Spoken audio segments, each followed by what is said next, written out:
Hi everyone. So welcome to my brand new YouTube channel VLSI Masterclass.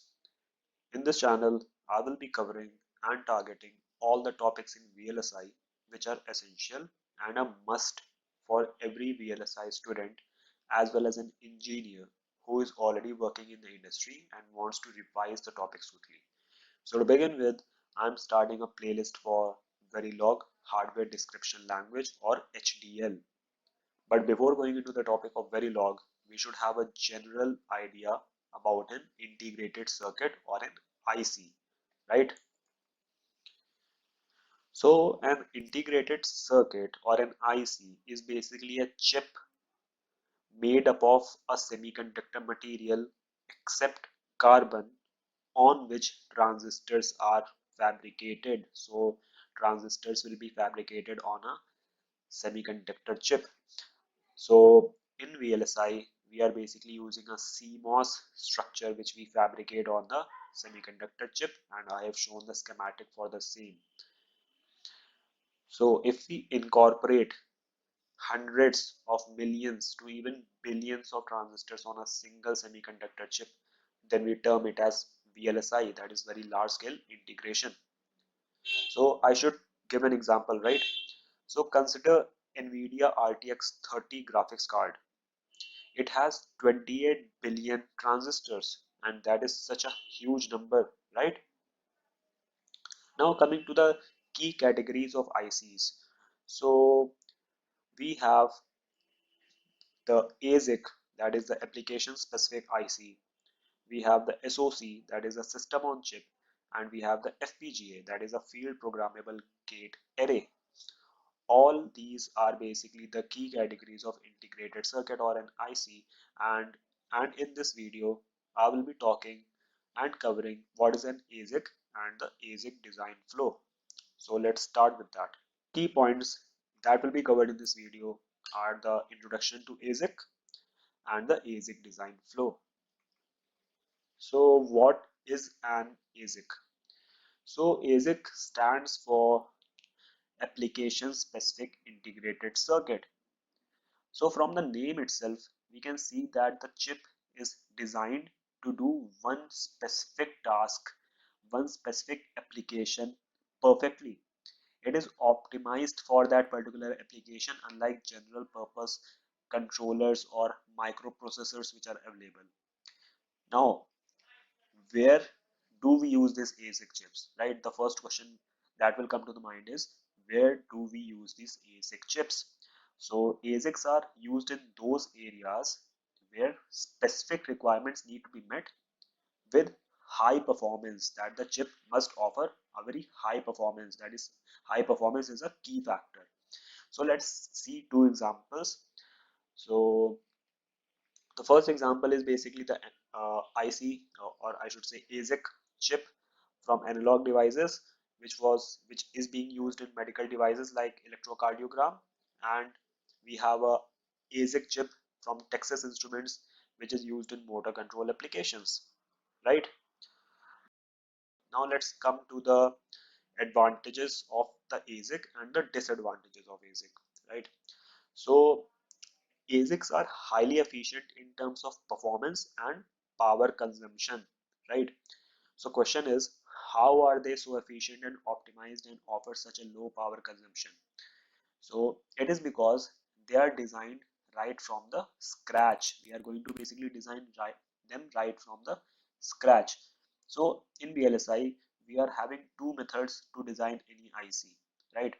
We have, so I will give a very brief uh, intro about the full custom and semi-custom methods of designing an IC. So in full custom method, every module, every IP which is being used in the uh, chip will be designed right from the scratch. So extensive research, development, design and testing verification needs to be done on the chip, which will take a lot of time, a lot of resources, a lot of money, and the overall time to market the product will be very high, right? But in semi-custom method, some of the modules or IPs from the previous projects might be reused, right? We can reuse them in our new project. So but some of the modules will be designed right from the scratch.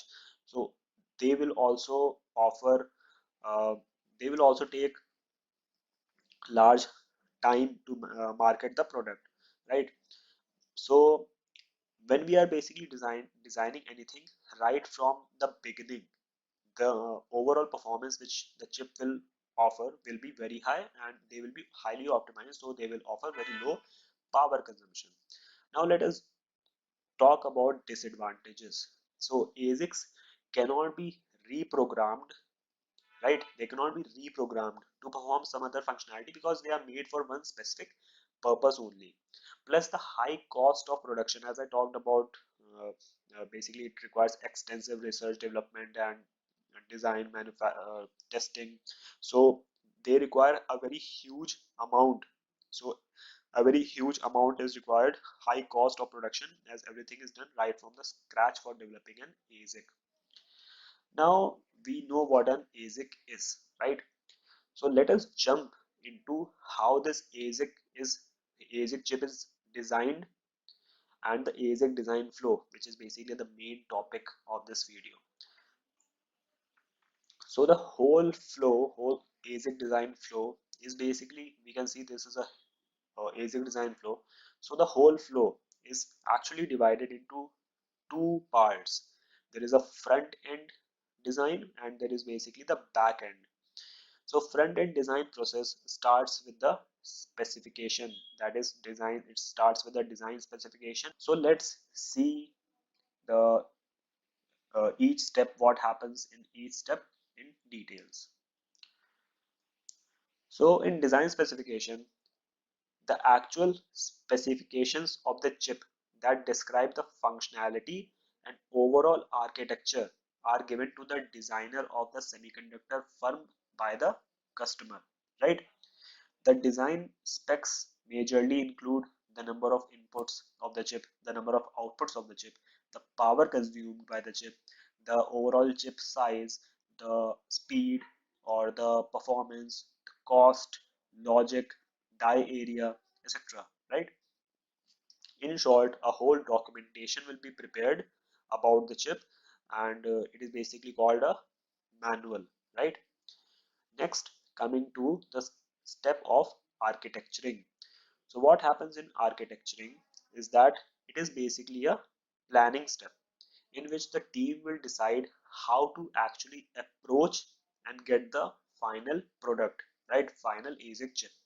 So team decides which modules to be designed right from the scratch and which modules to be reused. What clock frequencies would the modules run on? Targeting the power and performance requirements. How will we target the power and performance requirements? That is basically a very important thing.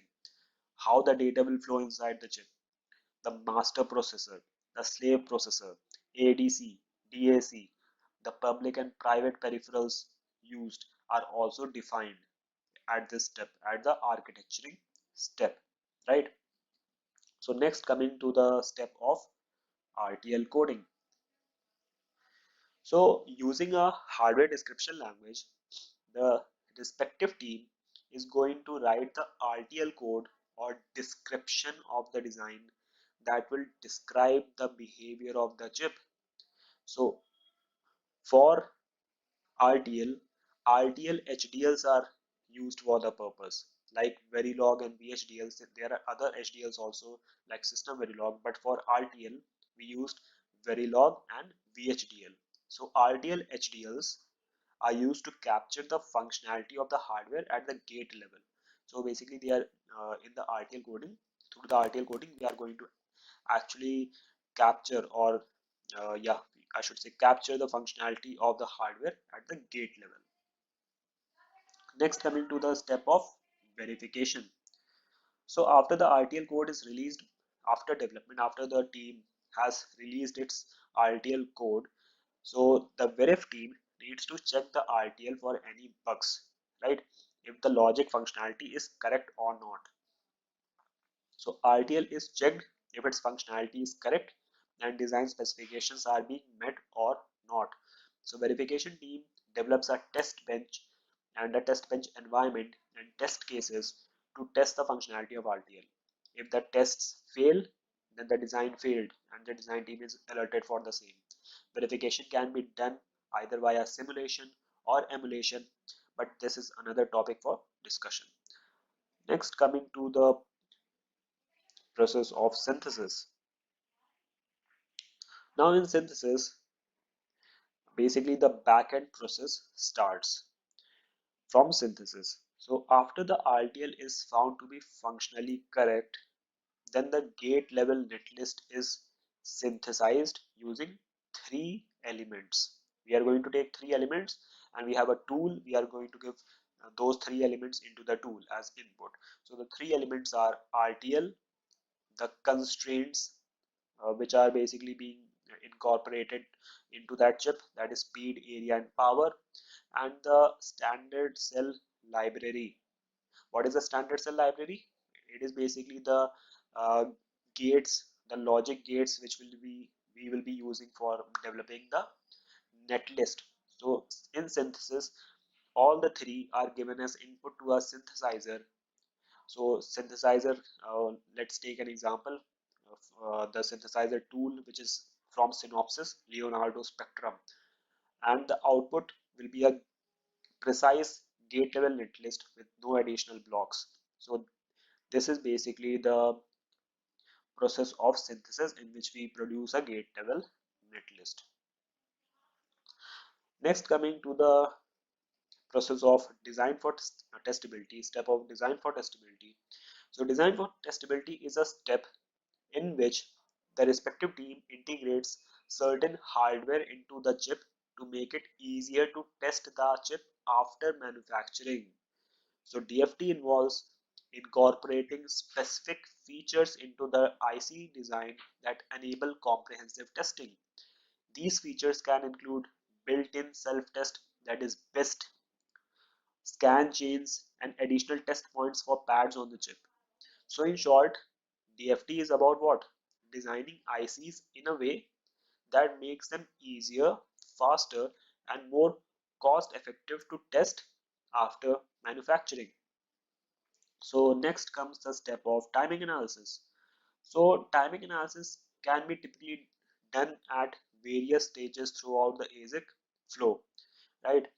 So after synthesis, in the pre-layout stage, when the synthesis is completed, the synthesized database along with the timing information from the synthesis process is used to perform a static timing analysis, that is STA. So tweaking changes, we can basically make certain changes if timing issues are found. That is, so if setup time violation or hold time violation um, takes place, then changes need to be done, right? So we are going to check timing violations at this step. Next comes flow planning. So now the physical design process starts. Now the physical design process basically includes three processes, three steps: flow planning, placement, and routing. So flow planning is a crucial stage in the ASIC design flow. It is the process of placing blocks on the chip. So we are having a whole chip, right? Whole die, and we have the core area, right? So it is a process of placing blocks in the core area. It includes block placement, design, positioning, pin placement, power optimization. So in floor planning, the team defines the height and width of the core and die, defining the dimensions of the chip using the utilization factor. Then the team also needs to specify the location of the pre-placed cells before automatic place and route takes place. Apart from this, decoupling capacitors are also used. So we need to figure out the position of the decoupling capacitors. So a good floor planning exercise should incorporate minimizing the total chip area to make the routing easier and improve the signal delays. Now coming to the process of placement. So in this step, the gates and the sequential elements are placed on the flow plan. The placement is optimized using estimated wire length and capacitance. That is, we can insert buffers to replicate the original signal in order to maintain signal integrity. So it's basically about placing the modules onto the flow plan. Next, coming to the step of routing. So routing is about placing the interconnects onto the flow plan and connecting different modules. So an algorithm is used to connect all the modules on the flow plan. For example, we can use a maze algorithm. So the overall uh, idea will be to minimize the slew using the chosen algorithm. Next comes the process of step of formal verification. So formal verification in ASIC design flow is again a technique which is used to verify the correctness of the digital design, but it won't involve simulation or testing or emulation. So in formal verification, how is verification being done? So verification is being done via mathematical analysis. Mathematical analysis is done to ensure that the design meets its functional requirements and specifications. So formal verification involves specifying properties or assertions that the design must satisfy, right? So we are going to define some properties or assertions that the design must satisfy. So let me explain with an example. Let us consider a 2x1 multiplexer. So for that 2x1 multiplexer, we will be having total of 3 inputs. We will be having input A, will be having an input B, and we'll be having a selection line S. So when the selection line S will be 0, then the input A will be directed to the output, and when the selection line is equal to 1, then the input B will be directed to the output. So if we make a truth table of A, B, and S, then we'll have a total of 8 input combinations. So if we are basically doing simulation, then we need to apply all the 8 combinations in order to verify the functionality of the circuit, right? But using formal verification, we need to write the specifications, right?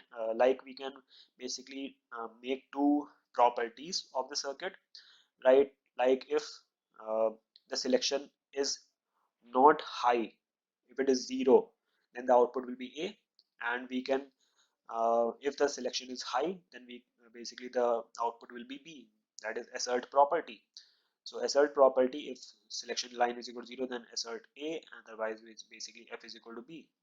So these two properties can be viewed as a complete specification of the design, and mathematical tools, formal tools will basically verify or prove or disprove the properties for all the combinations. So that's how formal verification is done, and it becomes complex for larger circuits. When we are considering larger circuits, this becomes a very complex task. Now coming to the next step of power estimation. So the process of power estimation entails examining the ASIC's power usage under various operating circumstances. So it aids at locating the power hungry components and improving how the power is distributed throughout the architecture. Now we can just see that next step is basically fabrication, and after fabrication we just package the whole ASIC chip. So this is the whole ASIC design flow, and from the next lecture I will be starting the Verilog HDL.